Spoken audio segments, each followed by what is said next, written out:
Ladies and gentlemen, welcome to Spoilerin Time. You fans of Cordkillers know that on that show, we tell you how to watch and what to watch. This is the show where we have watched. We are in the past tense, and now we get the fun of talking about what we watched and what we liked about it. I'm Tom Merritt. Brian Brushwood, of course, always joining me.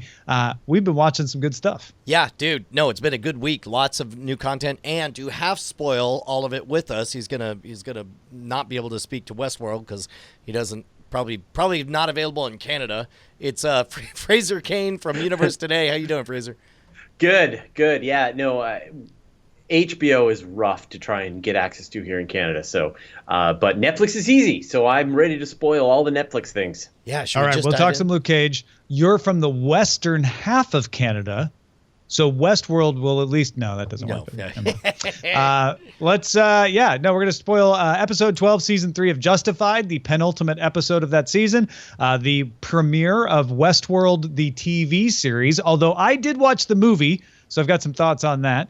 And then episodes 1 and 2 of Luke Cage. Now, Fraser and I are both farther down the binge road.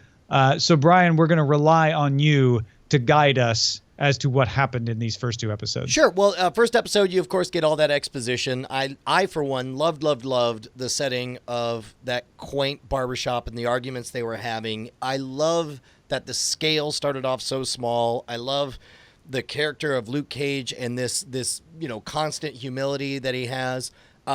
Episode 2, of course, opens with him being held up at gunpoint, and you got that moment where his hands goes up and he points at his ears to take out the earbuds. I'm told there's some awesome moment in episode 3 where he puts in earbuds, but I haven't gotten to that yet. But I got to tell you, man, Remy Danton from from House of Cards. Criminal Remy. He's a bad guy. He's a bad guy. I'm excited to, I don't know. I'm loving everything I see about it. I never thought I would see a Marvel property with such liberal explorations of the N-word. Yeah, that alone. I just never thought Marvel, owned by Disney, going there. Well, and it's not gratuitous, I don't think. I feel like it's a smart meditation on what it means to preserve your culture and the producers. I'm told, I haven't read this myself, but I'm told that the producers have said the imagery of Luke Cage wearing a hoodie is intentional to evoke echoes of the Black Lives Matter movement and so on, and Trayvon Martin and stuff. Yeah, exactly. And I find that wonderful and fascinating and well executed. Like, that could really easily be cheesy and distracting and feel wedged in, and it feels like none of those. Like, I love the idea that the bad guy or girl, as I'm seeing it, whoever the councilwoman is, the elected official, is essentially a African-American racist who wants to keep Harlem black. It's like there's so many things I haven't seen before that I'm really excited to watch explore. And also, by the way, I haven't even seen the sleeping giant really be awoken. There's that brief moment that Luke Cage, defends the folks.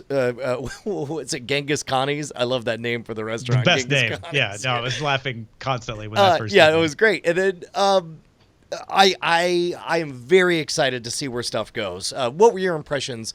And you're farther along than me. I wonder. You don't need to speak in specifics in what happens, but I'd be curious to know if the feelings I had, you had, and then you moved into different territory or something. Yeah, Fraser, go ahead. So I think I'm on episode 8, and I read the comics as a kid. So my stepfather had all of the old Power Man, Luke Cage, Iron Fist comics. And so I was really quite familiar with the characters and the villains and things like that going into this, back even in the Daredevil time.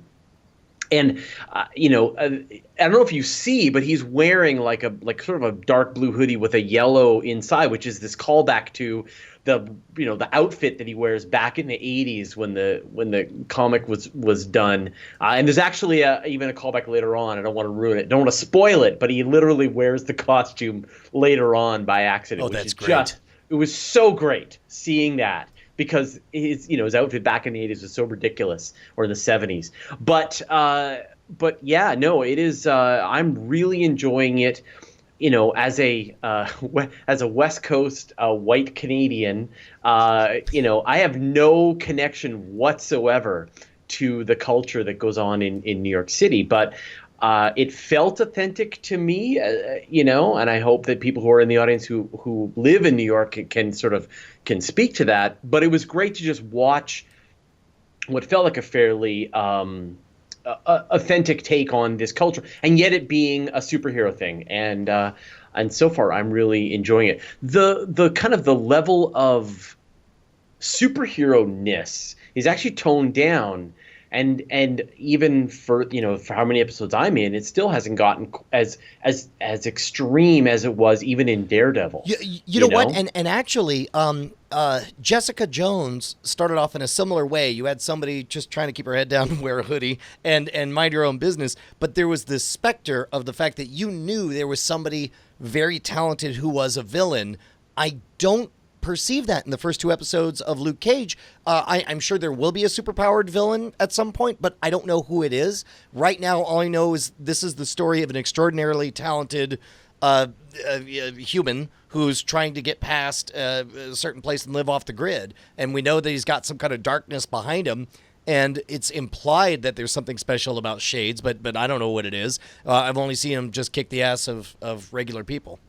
And there are some swerves coming at the that you beginning won't expect. of this series, you have a very subdued Luke Cage, which if you've watched the others, you know what his superpowers are, right? And you know he can use them to more effect than what he has been doing. And the only villain you have is Uptown Remy there, who is your Wilson Fisk, right? He doesn't have any superpowers except being in control and running that crime syndicate and having some juice with the councilwoman because he's related to her. Right, exactly. Sorry, we cut you off, Fraser. What was that? Oh, I was just going to say there's a bunch of swerves coming about in the story that I guarantee you're not going to be prepared for. I'm going to take you totally by surprise. And when they happen, you'll be like, what? And where you thought the story was going is not where the story is going. And so I found except now that we've told him that. Yeah, well, yeah, but who knows what direction that's going to go? I mean, there's still spoilers in spoilering time, I guess. Yeah, man. No, I'll say that so far it gets a big thumbs up.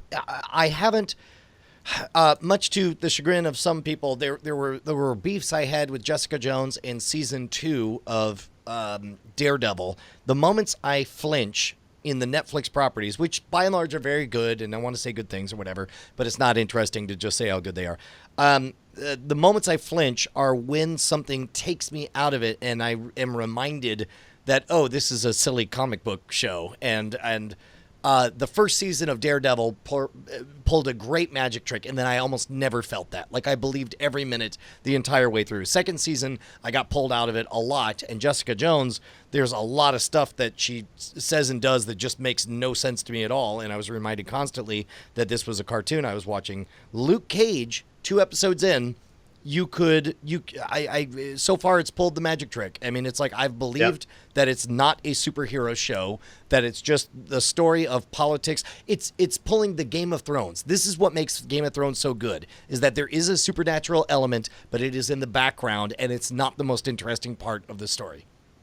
There's very little of the superhero stuff, almost all the way from, that goes on. And I think that's to its credit that it keeps that very low key and just tells a really interesting story that is set in this culture with a character that's much beloved to me and other superhero fans. And so I just, to their credit in the way they handled it. And it's I like it. I'm really enjoying it. Yep. Yeah. I like that they start off with the barbershop.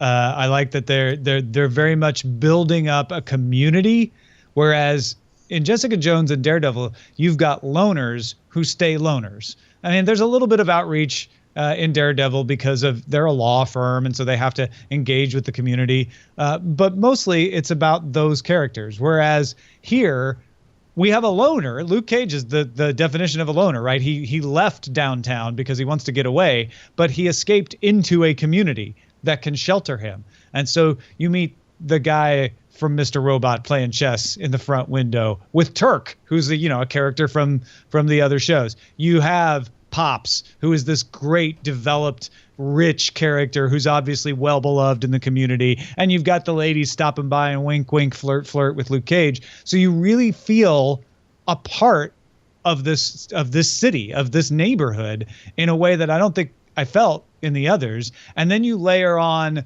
that sort of, they're going to do a little homage to the blaxploitation flicks take. They're even going to, like, Eileen and I, when we watched episode 1, we're like, oh my gosh, it feels like Empire when you're in the club. Yeah. Like, they're very much leaning into that side, and music continues to be an important part of this.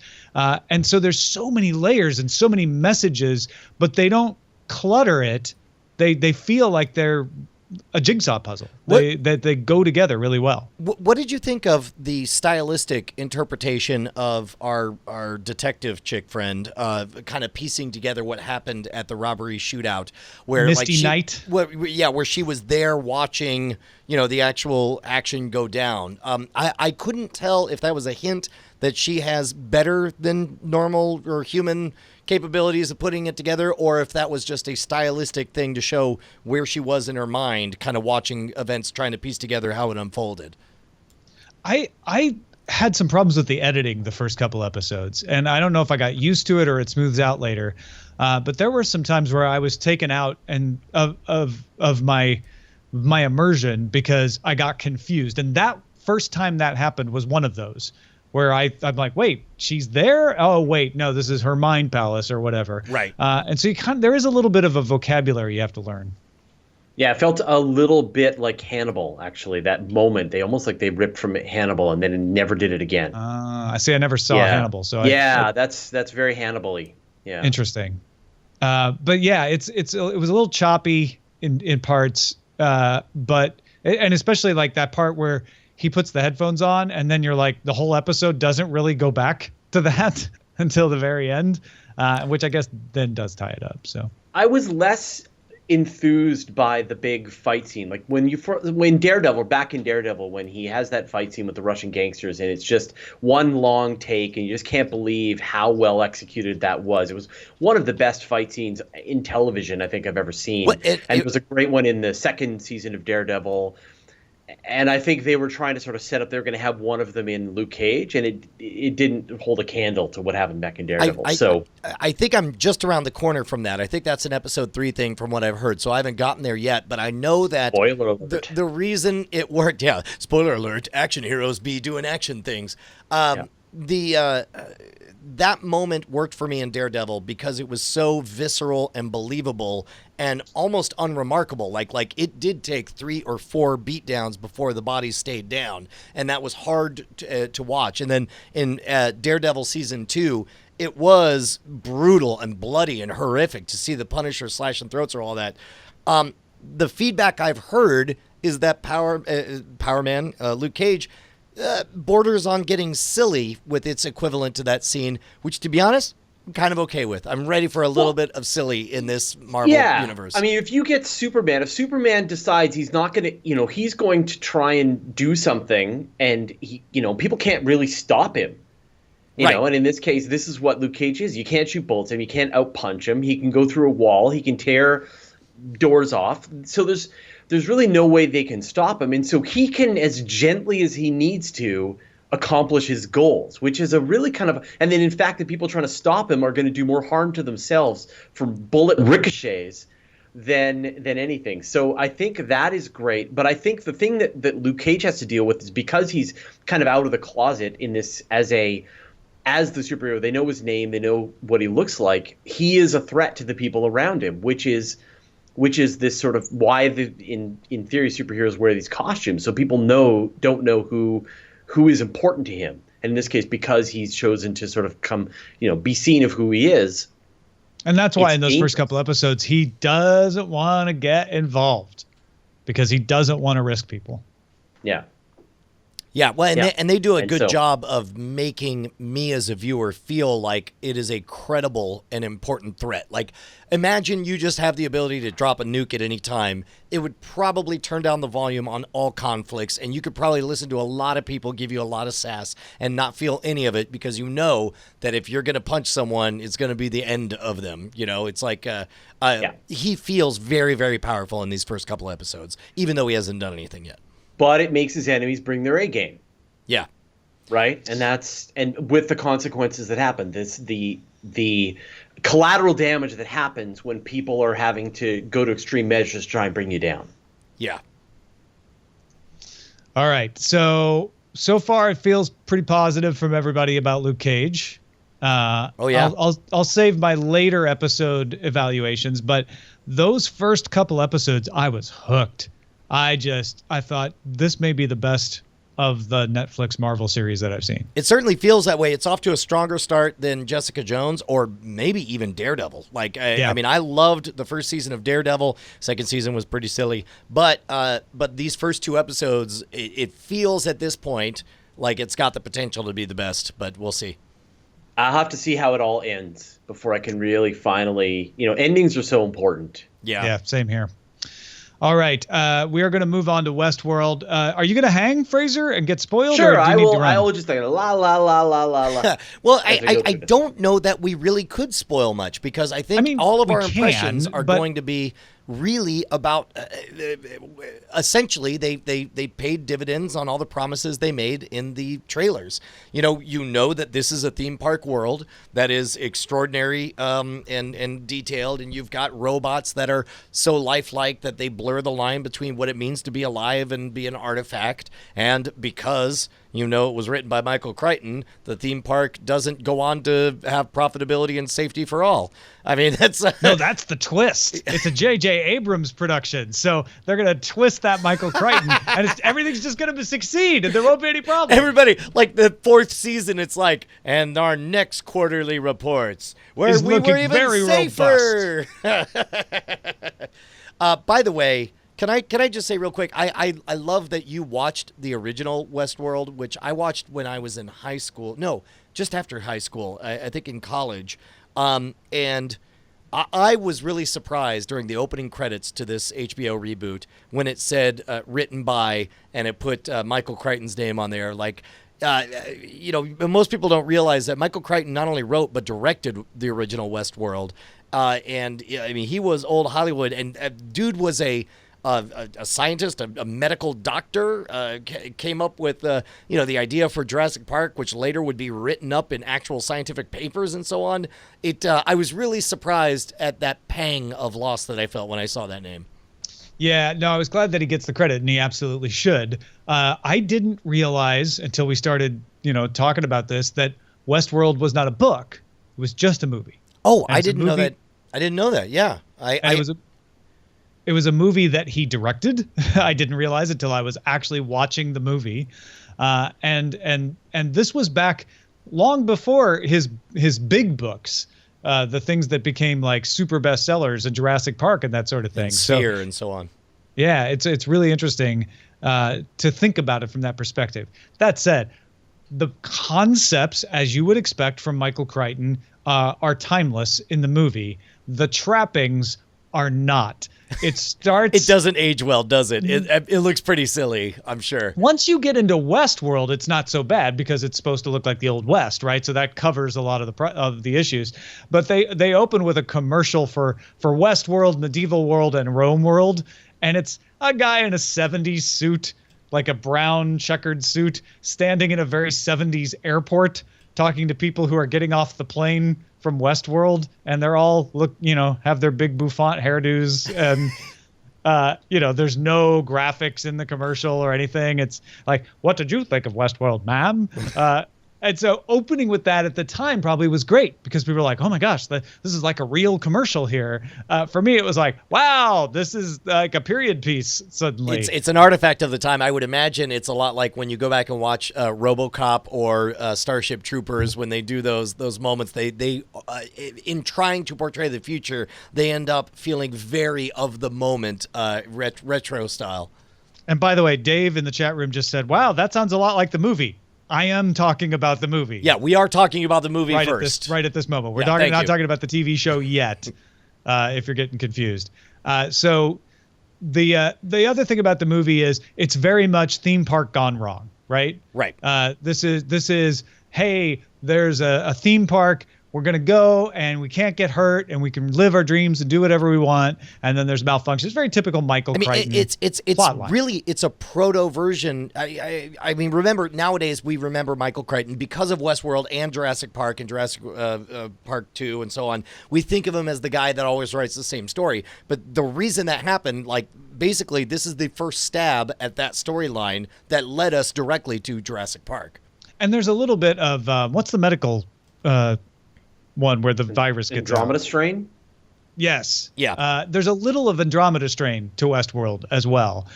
And the technology parts of it do look a little bit dated, etc. Westworld, the TV show. Okay, we're going to talk about the TV show now and get full spoilery. Oh, real quick, thumbs up, thumbs down. How does the movie stand up? Well, okay. Middle. Okay. So in other words, like if the TV show weren't coming out, there would be no reason for you to revisit it at all? I don't know. It's got really good concepts, and I was about to compare and contrast, and I think that's useful if you're like way into the TV show. Go back and watch the movie so you can compare and contrast those concepts. Right. I don't think there's any reason you need to watch the movie. It certainly isn't a prequel or anything like that, and there's no like extra insight from it that I would get. So taking us to the movie, same idea. It's a you mean the TV show? TV show. Sorry, TV show. Yeah, sorry. Compare and contrast. Take it away. When you get to the TV show versus the movie, you're not talking straightforward. They don't introduce the concept at all. Like the movie, I said, like over introduces it with that big commercial. You just get thrown in. There's a guy on a train who I thought was human. Which, by the way, best opening trope to use is the fact that we perceive this guy. He's sitting next to people who clearly are tourists who are talking about the last time they went to Westworld and, oh, watch for this and you're going to be amazed by that or whatever. And you get somebody who clearly, he's somebody coming back who's remembered. I totally bought that whole idea that he was one of the tourists, and then got the awesome shock of like, oh no, he's just one of the players. He's one of the hosts. Yeah, no, that was a big moment for me, and it was a great moment with Ed Harris, right? Because you get to that point where you're like, oh well, Ed Harris is obviously the bad guy robot, but no, he's not. No, he's just the human. So okay, and I actually stopped for a second, and was like, wait, what? When he tried to shoot Ed Harris and couldn't. Because again, the mechanics are different between the movie and the TV show. In the TV show, the guns of the androids can't hurt humans. Right. And I was like, but I guess he's not. So wait. And then he finally shoots the android and you're like, oh man, 100% confirmation. Like that guy is in fact an android for sure. So let's talk real quick about, this is a extraordinarily 21st century savvy interpretation of this story, because as we're watching James Marsden walk in from the beginning and we think he's the human, we see him as if he's playing Grand Theft Auto 5 get introduced to potential side quests that he declines. He's walking by and the sheriff's saying, we got to go to the mountains to get this guy. You seem like someone who could do it. And he says, no, thank you. And then he goes into, the horror side quest. And she's like, oh, I can show you a good time. He's like, no, thank you. I've got a girl or whatever. I love the idea. I mean, that's all very intentional that they're doing that. And maybe it's because my brother has worked in the video game industry for 15, 20 years. But you learn about the mechanics of nested storylines. And video games are a strange beast in that the main character doesn't know their marks, doesn't know their lines, doesn't know their motivation, and you have to tell a story in such a way where it naturally occurs to you to try moving these crates to set this thing up to shoot this one villain for or whatever. And to see that video game sensibility brought to life in this theme park environment, I mean, this is essentially what people already do nowadays. just taken to 11, which I thought was a fascinating aspect to the story. I was even thinking of our friends like Brett Rounceville, who used to work in theme parks.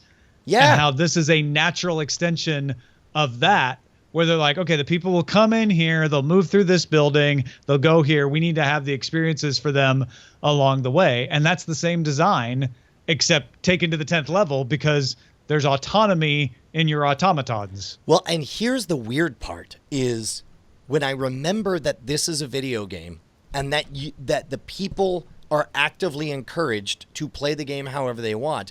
I've played video games where I've really enjoyed being a bad person. You know, we finished Fallout 4 with a fairly unscripted ending where I literally just punched to death every living person in the Institute and then walked out and was like, that was fun. So weirdly, as dark and as evil as they're making Ed Harris in this, he's kind of just a jaded game player who's played the game so much he's bored with the rape game or the theft game or the hero game or any of that stuff. And so now he wants to play some bigger game, and it makes me think of essentially he's a griefer. He's trying to figure out a way to affect something beyond the robots. I wouldn't call him a griefer. I feel like he's a hacker. Yes. Like he's looking for the cheat codes, right? Like, sure.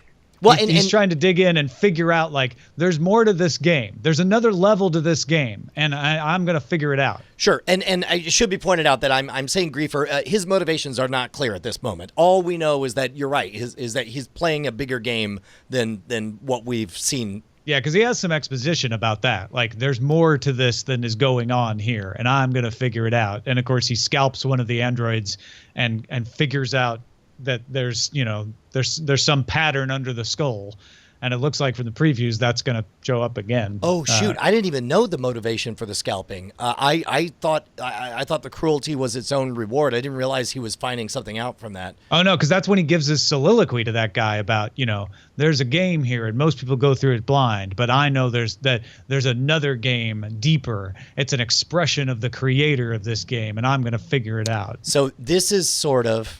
And by the way, I can't imagine that Anthony Hopkins his character will survive this season. Just because Anthony Hopkins doesn't like to work that long.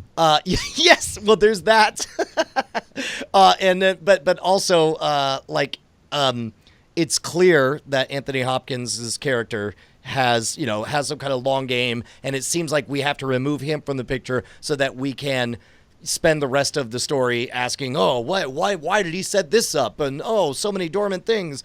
This brilliant watchmaker has crafted such devious, clever clues for us to unravel forever and ever and ever. Yeah, it feels like Ed Harris is a little bit like that guy who's looking for secret pathways in Disney World, right? Yes. Like he's trying to figure out the backstage aspect of everything. That's why I'm going to predict now. Get ready for us to increasingly be horrified by what Ed Harris does, and then get ready for them to do some kind of switch to make us see what he sees from his point of view. And he's like, dude, I haven't killed anyone. I haven't done anything wrong. I'm literally playing the game that Disney World has set up for me. I'm just really good at it. And it's like, would you calm down? And then like all of a sudden we'll see, like that will be a fascinating transformation.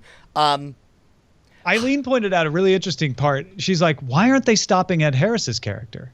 I said, because because their focus, first of all, he's not hurting people, so they don't really care. Even when he goes way off into the wilderness and scalps the android, if they were paying close attention, they might be like, well, that's a little property damage. I mean, you're not supposed to do that. Like, they might give him a mild rebuke, but they're so focused on the glitching androids, they don't even care about him. Well, but also, I mean, I would go so far as to say they might. I mean, it's very clear they're selling fantasy, even when they're dark fantasies. That's a fine thing to do. Come to Westworld and have them. I think actually taking the scalp plate off and then putting it over your horse deviates from the intended script enough that they might have contacted him. But again, it's like you say, the guest is always right, and they're like, you know what, we don't have time to worry about that. And he's getting out into the fringes. Androids, we got to get out of here. It's roughly the equivalent of stepping outside of the velvet ropes at Six Flags, and it's like, hey, you're not supposed to be here. Will you get back in the right plot? Can I say, like, from a visceral level, I love the design of the artistic choice in that opening scene to use milk as a way to blend with blood. It's like when the robots have blood come out, red blood, that's part of the show. When the white blood comes out means that's their real blood, and that's not how this is supposed to go. And that imagery of using milk and having the red blood mixed with the white blood, I thought was, or with the white milk, I thought was. Wait, I never saw any white blood come out of anybody. You see the opening title sequence is all about how they're made out of this made white out of the milky white substance. stuff. Oh, I see. Right. I see. Okay. So similar to like an Alien or yeah. Aliens, the androids have that. So they've got some white goop in them that matters, and so or at least they're made of white goop. For whatever reason, they clearly seem to set up that the white goop connection. Yes, exactly. I didn't even think about that. That's really good. I thought that was aesthetically great, and the execution of the kind of 1.0 version of Wild Bill Hickok when we first see the clockmaker, and it's obviously all digitally enhanced, but when they freeze, all the robots are perfectly still in that perfectly creepy way, and especially with the herky-jerky motion as he's sitting there drinking with Wild Bill, it was executed finer than I've ever seen before, and that is because of the digital age that we live in, where they were able to make those very, very tiny enhancements to really sell that. I thought it was great. And Dr. Hannibal Anthony Hopkins, who is going to, like you say, he's going to be the problem, and probably be his elimination will be the issue. But I definitely get the vibe that we're headed towards a very clear. It's Bernard, right? I think is the guy who's sort of the heir apparent to Anthony Hopkins' character. Right. There's definitely a divide between art and business that is going to be explored. I'm both excited and nervous about that, because at some points in this pilot episode, they touch on it in a way that seems very exciting, where it's like, well, we really want to pursue what's just a really creative scientific advancement for these androids, and then we'll figure out how to take advantage of it. Sometimes it becomes, especially with Luke Hemsworth's character, the poor man's advertising intern, he really like kind of is the blunt hammer of like, yeah, I'm a script writer, but I'm on the corporate side of the interest. And they're like, no, you're not. Yeah. One other thing aesthetically that I absolutely adored from the art direction is how unattractive. I don't even want to say unattractive. They're kind of beautiful in their unattractiveness. The diversity of bodies that we see, especially as strange as that moment was when they decommissioned Chick's father and the other one that was going flawed, and you kind of feel this pain as they enter this room, this warehouse of all these bodies. Strangely, even though these are all decommissioned androids, it felt so human. And strangely, they're able to show so many naked bodies and have them be completely non-sexual in their perception. I don't know. I thought it was really good. CRB Killer wants to know why they stopped upgrading Bill. I think that's a really interesting question, because at first you just think, well, he's an old model, right? And Anthony Hopkins keeps him around because why not? Just a souvenir from the old days. I like to relive that. And there's something spooky about him sitting down to chat with him, because he's just rolled out this update that starts to give them real inflections and is causing the problem with memories. And here he is revisiting the earliest version. And that didn't strike me as odd at all until at the very end, we learned that Dolores, the guy's daughter, is the oldest model, and they continually upgrade her. Like, why didn't they upgrade Wild Bill? Because Wild Bill is a very specific character that probably didn't belong in the stories that were popular in this new time. It's like Dolores wasn't always like that. But Dolores can play anyone. Dolores can play the lovely girl. She could play the queen. But she didn't always look like that. Sure. But also, I mean, in a video game, you probably wouldn't take your King Arthur assets and try to retrofit it with armor to make sense in a science fiction storyline. Instead, you would just create something new or something else. But you might take your Dolores model and throw it into the science fiction storyline. I'm thinking they could make these, if they can upgrade Dolores, they could upgrade anything and make it look however they want. Sure, but maybe, I don't know. I'm not worried by that at all. I would imagine that, for whatever reason, because keep in mind, it's in the decommissioned space. If by that logic, why decommission any of them ever? I mean, my guess is they have a reason, and there's a reason that they're in the decommission bin. Now, the other thing that I saw in the previews was that we're going to see the actual high technology train that brings people to Westworld. Up till now, in this episode, we only see the old-fashioned steam train. And it looks like we're going to get a couple of characters who are coming to Westworld for the first time. That is what the plot of the movie is. It's these two guys, one who's been there before and one who hasn't, coming to Westworld for the first time. So I wonder if this first episode feels very much like a pilot of we need to introduce you to the world, and the second episode will be the beginning of the story. Man, number one, you and I are different people. I never watched that coming up next week shit. Like I dislike it actively because I don't want to go into next week with any kind of preconceived notions. And in fact, even just hearing that kind of disappoints me because now I'm going to get distracted with some kind of story of the week, and I'm sure it'll be fine. But to me, the story of the week is my own guess, right? But you're right because it made the moment you said that there was an article on /film talking about like why they stopped down production, and they said one of the reasons they said is they didn't want to fall into the Fantasy Island trap of having every episode be about now these guys have come to what's their story, what's their fantasy, what are they going to learn about themselves.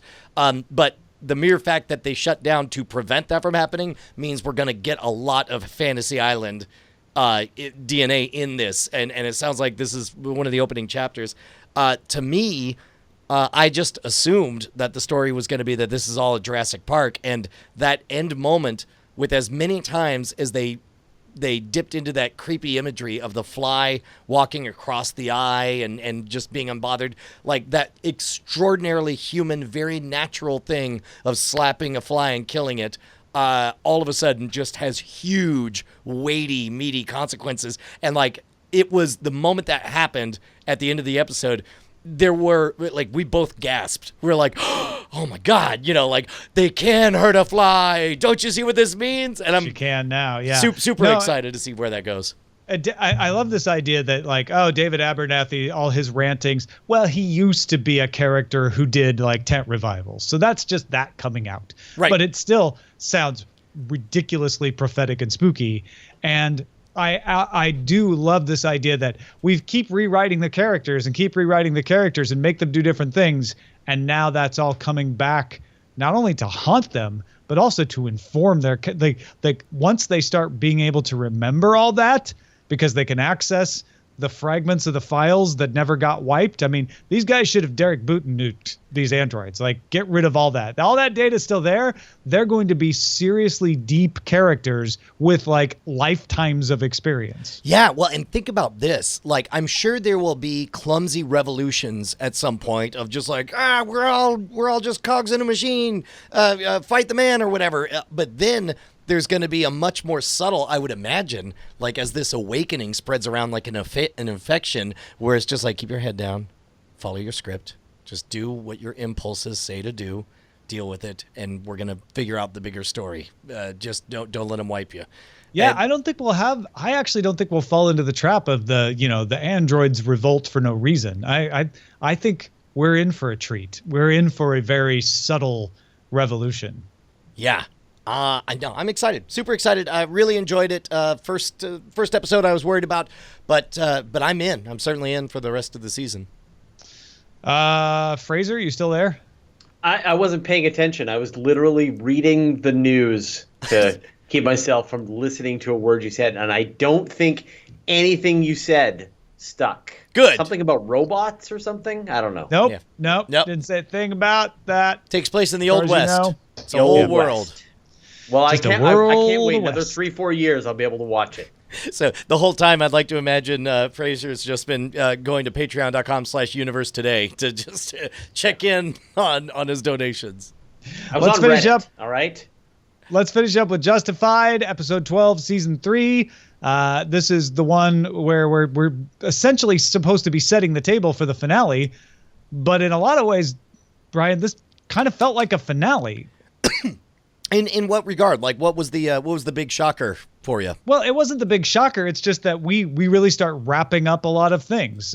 You've got Limehouse figuring out and working with Raylan and turning in turning in Quarles, and you've got Quarles and Wynn Duffy kind of coming to the head of their relationship, and in the end the troopers don't get anybody, but we learn that the money has never been under the church. In fact, it's not even in that Dropbox. Like, all the big storylines had either a play or a finish here, and so I was not quite sure where they were going to lead us at the end. Yeah, I kind of like that the moment we figured out the plot, they immediately sort of discount it, and Boyd is just like, hey man, we're not fooled by any of that. You really think we're buying all that crap? No, we're smart. We're as smart as the viewers at home. My favorite part of this was, I enjoyed the puzzle unfolding of how Quarles was going to get out from being naked and bound in a trailer, how he was going to find himself on top, because you knew that was going to happen. And I thought they did a credible job of doing it. I am enjoying watching his visual descent into addiction as he goes on to freebase OxyContin or whatever. I just wish I understood the motivation for it a little more. And I know, yes, they said he had a painful childhood or whatever, but I wish I understood why he was so in control of everything at the beginning of this season and why he's so out of control. Like, what happened this season that caused such a sharp descent into insanity? Yeah, and we could cover that ground again, but I don't think this episode certainly didn't give us any more answers for you along that line. It just sent him further down. And what we end up with was, I thought we were going to have a Mexican standoff kind of end where the troopers would be going one place and Limehouse would be going another, and Boyd Crowder would be going another, and Quarles would be going another, and it would be this complicated, Justified, like, interlocking connection. And what we ended up with instead was kind of neatly winding up all those things, bringing back Loretta even, and having Dickie get busted by Raylan and get tied up because of that, and then it's a manhunt for Quarles in the final episode. Yeah, I think you're right. There was a brief moment, as many people know, because we've talked about it before, I always have the closed captioning on, and I had another one of those moments that I was really glad I did, because when Raylan's dad starts kind of raving, talking about how he needs to be trusted for whatever, I rewound it, and you almost can't hear it, but he calls Boyd Raylan in the middle of it. Yeah, I heard it. It stuck out to me, and I was like, wait, he just called him Raylan. Yeah, and you see that kind of look in reaction too. Yeah, I would have missed it if that wasn't on there, and it was cool to get confirmation of that. Speaking of which, real quick, this is not spoilery to Westworld. Please don't. I'm not messing anything up. HBO Now. I cannot ever get through a full hour of programming without some kind of hiccup and hitch, and like that's another reason I always have the closed captioning on, because at least I can see what words were spoken during that thing. Do you have any trouble with that? Is it totally smooth from a hardware standpoint? Yeah, wow. I don't have any issues. I mean, you'd think. I've got gigabit fiber optics, so you'd think that I'd be covered, but for whatever reason, anyway. Terrible. But you're pointing that out because that's why you have part of the reason you have the captions on. Correct. Yeah, that's the connective tissue there. Yeah. I always do captions too. Oh, good. I've just if I'm like half paying attention, or if there's just little subtleties sometimes that you just miss if you're just hearing it, and especially if people have thick accents, things like that. So I generally leave the captions on. The other thing I do is I have a plugin installed on Chrome that speeds up HTML video if I want. I've got hotkeys, and so if something's kind of boring me, I will speed it up, but I'll leave the captions on, so I can sometimes go double speed.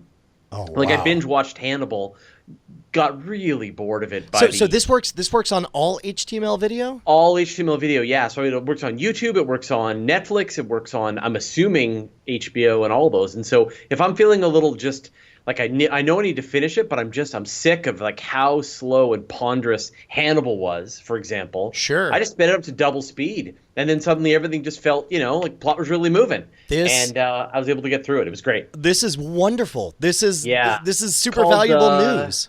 Video speed controller, and it just gives me hotkeys. So I just press S and D. D to go faster, S to slow down. Wow. Yeah, right on. Yeah, and I'll just go faster and faster and faster. Video game playthroughs, things like that. Yeah, I run them at high speed because my time's important. Yeah, sure. That's great.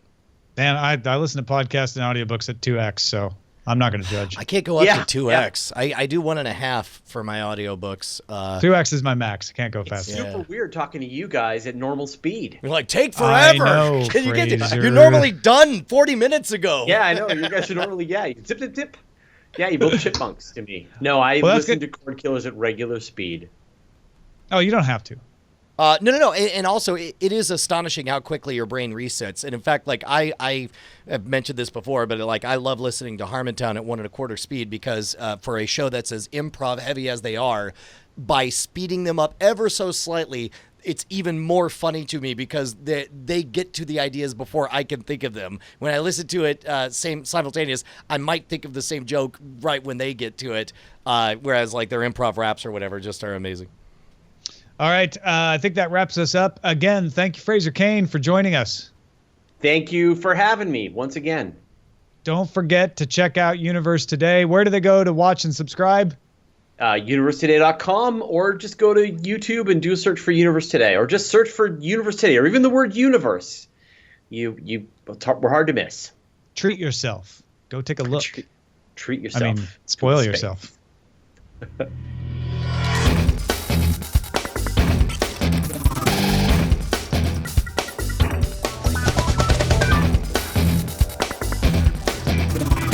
Diamond Club hopes you have enjoyed this program.